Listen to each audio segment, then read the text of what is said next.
Xin chào tất cả quý anh chị luôn nha. Ở đây là một cây cẩm thị đổ nha. Cây này có cái phần đầu rất quái luôn. Đầu nó quặn cực kỳ nung nha. Hoành thân là 47. Hoành thân của cây là 47 nha. Đó, hoành thân là 47. Đổ xuống là 1 mét. Tán đổ là 1 mét nha. Cây rất già luôn.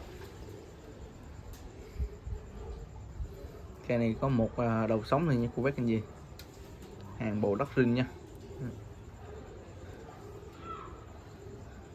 Cây dán đổ luôn. Cái cục này. Cụ đế của nó quặn rất là nu luôn. Cụ đế quặn rất là nu rồi nha cô bác anh chị. Quá già luôn. Bầu đất rinh nha.